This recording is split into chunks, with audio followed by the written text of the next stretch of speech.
हर हर महादेव। हार्दिक स्वागत करती हूँ आप लोग का अपने चैनल पे। महादेव जी की कृपा से आप लोग सकुशल अच्छे होंगे। आज मैं सुनाने जा रहा हूँ प्रेम सागर कथा, जो कि मेरा 6वां अध्याय चल रहा है। चलिए शुरू करती हूँ। प्लीज़ मेरे चैनल पर बने रहे, मेरे चैनल को सब्सक्राइब, वीडियो को लाइक कर दे। कथा शुरू करती हूँ। अंत में स्वास्थ्य प्रीत कुछ उपाय भी बताऊंगी। श्री सुखदेव जी बोले, हे राजा, एक समय पृथ्वी मनुष्य तन धारण कर अति कठिन तप करने लगा। वह ब्रह्मा, विष्णु, रुद्र और इन 3 देवताओं ने आकर उससे पूछा कि तू किस लिए इतनी कठिन तपस्या करती है। मैं धरती हूँ, दया कर मुझे एक पुत्र ऐसा बलवान, महाप्रतापी, बड़ा तपस्वी दो कि जिसका सामना संसार में कोई न कर सके, वो किसी के हाथ से न मरे। यह वचन सुन प्रसन्न हो तीनों देवताओं ने वर दे कहा कि तेरा सूत नरकासुर नाम का महाप्रतापी होगा, उससे लड़कर कोई नहीं जीतेगा।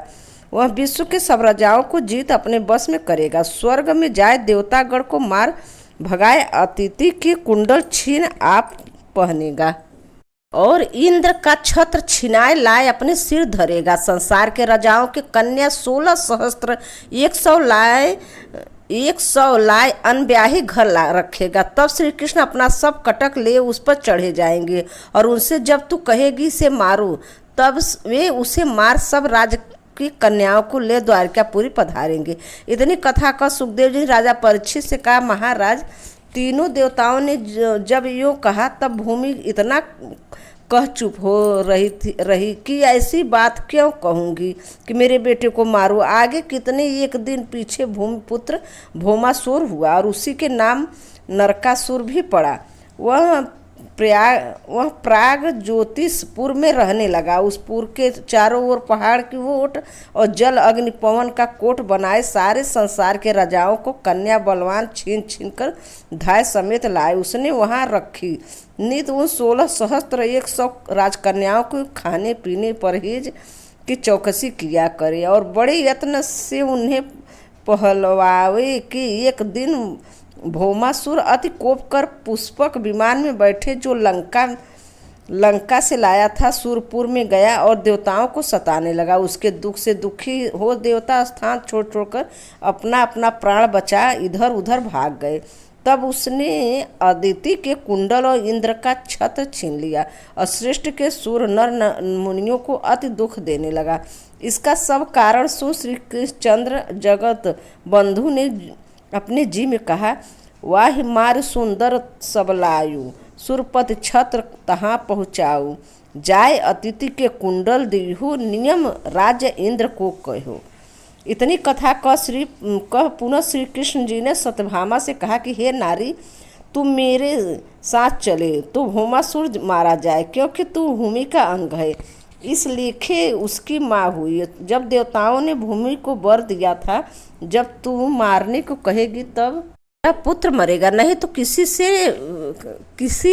किसी भांत मारे न मरेगा। इस बात को सुनते सत्यभामा जी कुछ मन ही मन सोच समझ कर इतना अनमनी हो रही कि महाराज, मेरा पुत्र आपका सूत हुआ, तुम उसे क्यों मारोगे। प्रभु ने उस बात को टाल कर कहा, उसके मारने की तो मुझे कुछ चिंता नहीं है, पर एक समय मैंने तुझे वचन दिया था जिसे पूरा करना चाहता हूँ। सत्यभामा बोली, सो क्या है। प्रभु बोले कि एक समय नारद जी ने आए मुझे कल्प वृक्ष का फूल दिया था, वह ले मैंने रुक्मणी को भेजा। यह बात सुन तू रिसाए रही। तब मैंने प्रतिज्ञा करी कि उदास मत हो, मैं तुझे कल्प वृक्ष ला दूंगा। सो अपना वचन पूरा करने की और स्वर्ग दिखाने के तुझे साथ ले चलता हूँ। इतनी बात सुनते सत्यभामा प्रसन्न हो हरि के साथ चलने को तैयार हुई। तब प्रभु उसे गरुड़ पर अपने पीछे बैठा ले चले भी। कितनी एक देर में जाए श्री कृष्ण ने सत्यभामा से पूछा कि सत्य कह सुंदरी, इस बात को समझ तू पहले क्यों अप्रसन्न हुई थी, उसका भेद मुझे समझा के कह, जो मेरे मन में संदेह जाए। सत्यभामा बोली, हे महाराज, तुम भौमासुर को मार 16 सहस्त्र 100 राजकन्या लाओगे, तो इनमें से मुझे भी गिनोगे।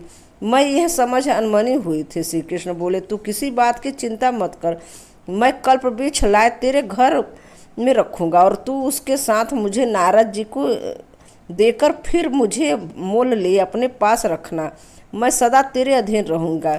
ऐसी ही इंद्राणी ने इंद्र की वृक्ष के साथ दान किया था और अदिति ने कश्यप को इस दान के करने से कोई नारी तेरे समान न होगी। हे महाराज, इस प्रकार की बातें कहते कहते श्री कृष्ण ने प्रयाग ज्योतिषपुर के निकट जा पहुँचे। वहाँ पहाड़ का कोट, अग्नि, जल, पवन, ओट देखते ही प्रभु ने गरुड़ और सुदर्शन चक्र को आज्ञा दी। उसने पल भर में ढाए धाए बुझाए बहाए अच्छे पथ बनाए दिए। जे ही हरि आगे बढ़कर नगर में जाने लगे, त्यों ही गढ़ के दैत्य लड़ने को चढ़ाए। प्रभु ने तिन्हें गदा सहज ही मार गिराया। उनके मरने का समाचार पाए 5 शीश वाला मुर नामक राक्षस, जो उस पुर के गढ़ का रखवाला था, सो क्रोध कर त्रिशूल ले हाथ मिले श्री कृष्णचंद्र के पर क्रोध कर चढ़ आया और आंखें लाल लाल कर दांत पीस कर कहने लगा, मोटे बलि कवन जग और वाही देखियो मैं यहीं ठौर। हे महाराज, इतना कह दैत्य श्री कृष्ण चंद्र पर यूं झपटा कि जो ही गरुड़ सर्प पर झपटे। आगे त्रिशूल चलाया तो प्रभु ने चक्र से काट गिराया। फिर खिजलाए मोर ने जितने शस्त्र हरि पर चलाए, उतने प्रभु सहज ही काट डाले। पुनः वह हड़बड़ाए काय हकबकाए दौड़कर प्रभु से आए लिपटा और मल युद्ध करने लगा। कितनी एक बेर में युद्ध करते करते श्री कृष्णचंद्र जी ने सत्यभामा को भयभीत जान सुदर्शन चक्र से उसके 5 सिर काट डाले। धड़ के गिरते ही धमाका का सुनकर भौमासुर बोला कि यह अति घोर शब्द काहे को हुआ है। इसी बीच किसी ने सुना कि महाराज श्री कृष्ण ने आज मूर दैत्य को मार डाला।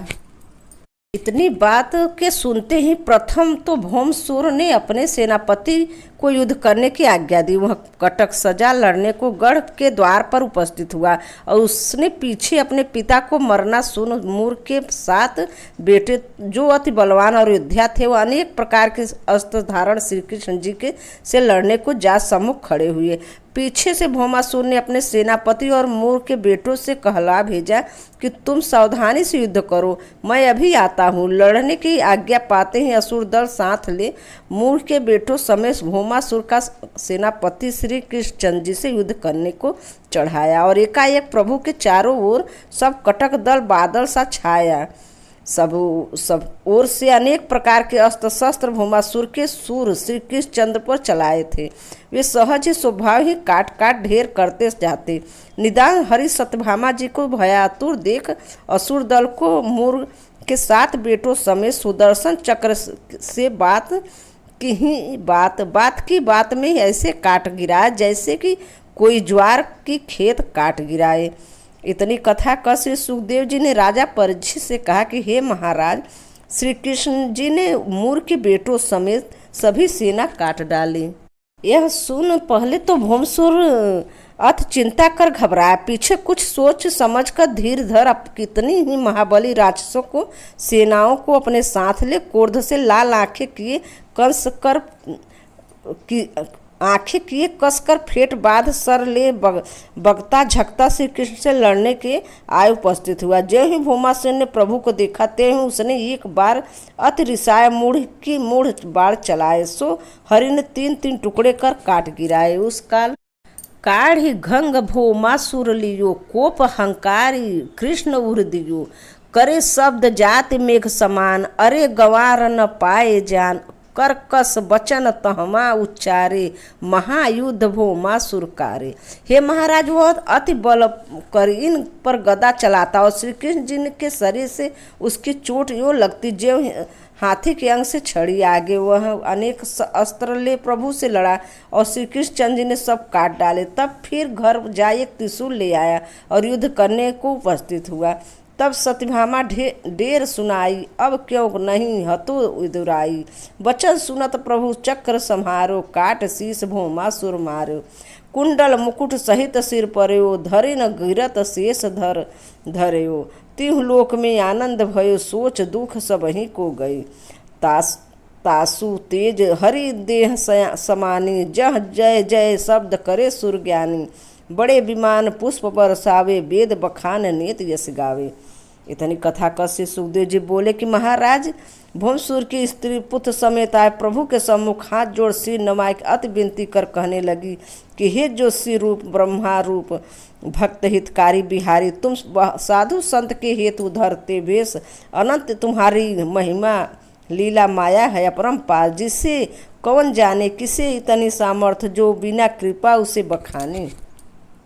तुम सब देव को तो देव कोई नहीं जानता तुम्हारा भेव। महाराज ऐसे छत्र कुंडल पृथ्वी पर प्रभु के आगे धर फिर बोली, हे दीनानाथ दीन बंधु, यह भगदत्त भौमासुर का बेटा आपकी शरण आया है। अब आप करुणा कर सागर अपना कमल सा कर इसके सिर पर रख दीजिए और अपने भय से निर्भर कीजिए। इतनी बात सुनते हैं करुणा निधान श्री कृष्ण ने करुणा कर भगदत्त को शीश पर हाथ धरा और अपने डर से निडर किया। तब भौमासुर की स्त्री भौमवती बहुत भेंट हरि के आगे धर विनती कर हाथ जोड़ सिर नवाए खड़ी हो बोली, हे दीन दयाल, हे कृपालु, जैसे आपने दर्शन दे हमको कृतार्थ किया वैसे हे प्रभु आप चल कर मेरा घर पवित्र कीजिए।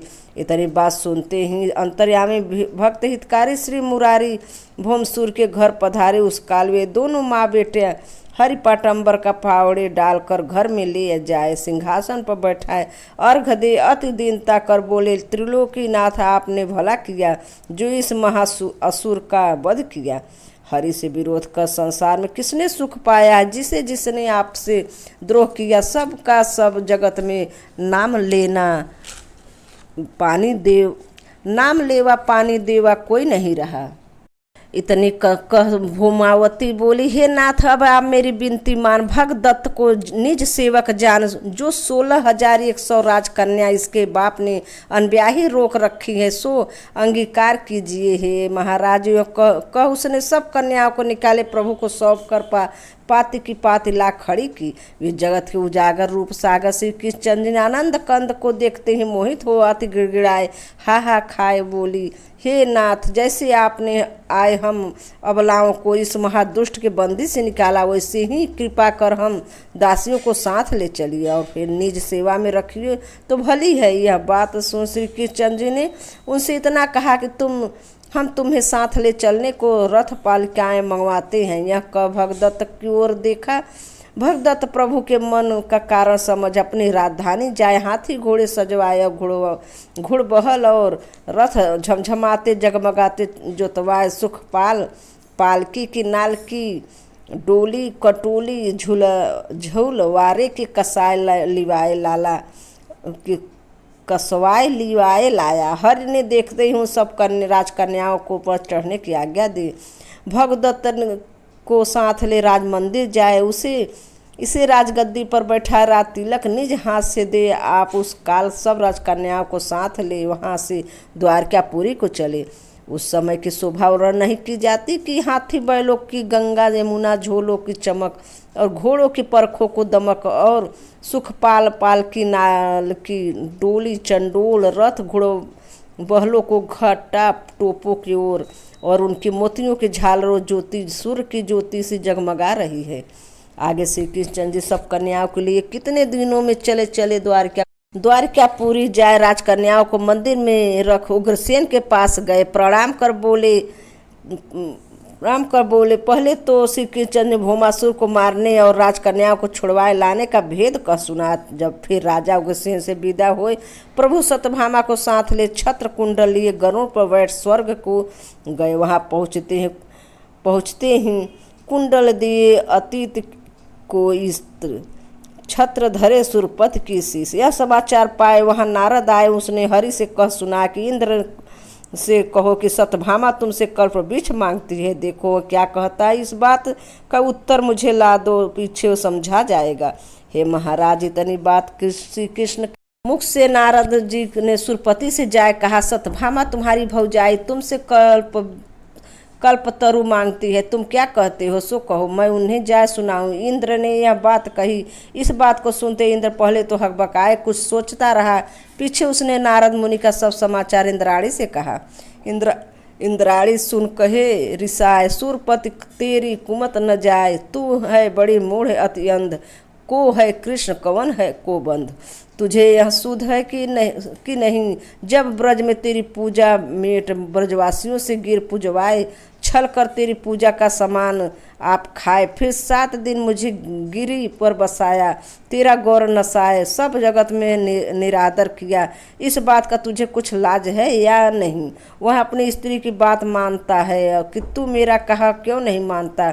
हे महाराज, जब इंद्राणी ने उससे यूँ कहा सुनाया, तब अपना सा मुँह लेकर लौटकर नारद जी के पास आया और बोला, हे ऋषिराज, तुम मेरी ओर से जा श्री कृष्ण से कहो कि कल्पवृक्ष नंदन बन तज अनंत न जाएगा, और जाएगा तो वहाँ किसी भात न रहेगा। इतना कहकर फिर समझाए कि कहियो कि आगे क्या किसी भात अब यहाँ हमसे बिगाड़ न जा करे। जैसे ब्रज में ब्रजवासियों को बहकाए, गिरी को का मिलकर सब हमारी पूजा की सामग्री खाए गए, नहीं तो महायुद्ध होगा। इंद्र की यह बात सुन नारद जी ने आए श्री कृष्ण जी से कहा उससे कही और सुनाए के बोले कि हे महाराज, कल्प तरु इंद्र तो नहीं देता है, पर इंद्राणी ने तो न देने दिया। इस बात को सुनते हैं कृष्ण मुरारी गौरव प्रहारी नंदवन में जाए रखवालों को मार भगाया और कल्प वृक्ष को उखाड़ गरुड़ पर धर ले आए। उस काल के रखवाले जो प्रभु को मार खाए भागे थे, वे इंद्र के पास जाए पुकारे, तब कल्प तरु को ले जाने का समाचार पाए। हे महाराज, राजा इंद्र अति कोप और ब्रज हाथ में ले देवताओं को बुलाए, रावत हाथी पर चढ़ श्री कृष्ण से युद्ध करने को उपस्थित हुआ। फिर नारद जी मुनि ने इंद्र से कहा, हे महाराज, तुम मूर्ख हो जो स्त्री के कहे भगवान से लड़ने के उपस्थित हुए हो। ऐसी बात करते हुए लाज नहीं आती? जो तुझे लड़ना ही था तो जब भौमासुर छत्र और अदिति की कुंडल छिनाए ले गया तब क्यों नहीं लड़ा? जब प्रभु ने भौमासुर को मारा, कुंडल और छत्र ला दिया तो उन्हीं से लड़ने लगे। जो तू ऐसा ही बलवान था तो भौमासुर को क्यों नहीं लड़ा? तू वह दिन भूल गया जब ब्रज में जाए प्रभु की अति दीनता कर क्षमा कराए आया, फिर उन्हीं से लड़ने चला। हे महाराज, नारद जी के मुख से इतनी बात सुनते राजा इंद्र युद्ध करने को उपस्थित हुआ था, सो पछताए पछताए लज्जित हो मन मारे रह गया। आगे श्री कृष्ण जी द्वारिका पधारे, तब हर्षित भय देख कर हरि किया को यादव सारे प्रभु ने सत्यभामा के मंदिर में कल्प वृक्ष ले जाए रखा, और राजा उग्रसेन ने 16 सहस्त्र 100 जो अनब्याही कन्याएं साथ लाए थे, वे सब वेद की रीति से श्री कृष्ण को ब्याह दी। भय वेद वैध मंगल चार, ऐसे हरि विहरित संसार, 16 सहस्त्र 100 गेह रहत कृष्ण पर परम सनी, पटरानी आठो जे गनी, प्रीत निरंतर नित सोघनी। इतनी कथा सुना श्री कृष्ण जी बोले, हे राजा, हरि ने ऐसे भौमासुर का वध किया और इंद्र को छत्र ला दिया। फिर 16,108 विवाह कर श्री कृष्ण जी द्वारकापुरी में आनंद से सबको साथ ले लीला कर रहने लगे। इस तरह 60वां अध्याय समाप्त। आगे का कथा अगले वीडियो में 61वां अध्याय शुरू करूँगी। हाँ, तो स्वास्थ्य के लिए कुछ उपाय जो मैं बताती हूँ वो बता रही हूँ आप लोग को। जैसे मुंह में छाले के लिए आज बताऊँगी। मुंह में छाले पड़ रहा है और दवा से नहीं ठीक हो रहा है, तो आप छोटी हर्रय को बारीक पीसकर छालों पर लगाने से मुंह तथा जीभ के छालों से छुटकारा मिलता है और तथा मुख पाक मिटता भी है। जो छाले किसी भी दवा से ठीक नहीं हो रहे हो, इस दवा के लगाने से निश्चय ही ठीक हो जाएगा। दिन में 2-3 बार लगाएं। मुंह में छाले रहे तो पेट साफ रखो, अधिक मिर्च मसालेदार पदार्थों से बचे। रात के भोजन के पश्चात एक छोटी सी हरड़ चूसे। भोजन के बाद एक छोटी से हरड़ चूसे। इससे आमाशय और अंतरणियों के दोषों के कारण महीनों में ठीक न होने वाले मुंह और जीभ के छालों से ठीक हो जाते हैं। हरड़ को चूसते रहने से पाचक अंग शक्तिशाली बन जाते हैं, पेट के कीड़े नष्ट हो जाते हैं। और तुलसी की 3-4 पत्तियां नित्य सुबह और शाम चबाकर ऊपर से 2 घूंट पानी पिए। मुंह के छाले और मुंह की दुर्गंध दूर होती है। 4-5 दिन खाए। 2 ग्राम भुना हुआ सुहागा का बारीक चूर्ण 15 ग्राम ग्लिसरीन में मिलाकर रख ले। दिन में 2-3 बार मुंह और जीभ के छालों पर लगाए, ये भी शीघ्र लाभ करता है।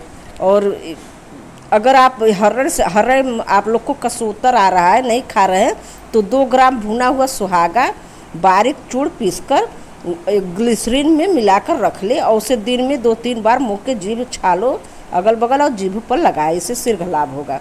और बच्चों के मुंह के छाले मिश्री को बारीक पीसकर उसमें थोड़ा सा कपूर मिलाकर मुंह में लगाने से लगाए अगल बगल में उंगली से लगाए। अगर मिश्री जैसे 8 भाग है तो कपूर 1 भाग, इतना कपूर मिलाना है। इससे मुंह के छाले और मुंह पाक मिटता है। यह दवा बच्चों के मुंह आने पर बहुत लाभकारी होता है। बच्चों के मुंह में अगर छाला पड़ा है और बार बार मुख में छाले होना, जिसे बार बार मुख के छाले होते रहते हैं, उसे टमाटर अधिक खाने चाहिए। टमाटर के रस में ताज़ा पानी मिलाकर कुल्ली करने से मुंह के और ओठ के और जीभ के छाले दूर हो जाते हैं। गाइस यहीं पे रखती हूँ और आगे का कथा अगले वीडियो में सुनाऊंगी। राधे राधे, जय श्री कृष्णा, हर हर महादेव, धन्यवाद।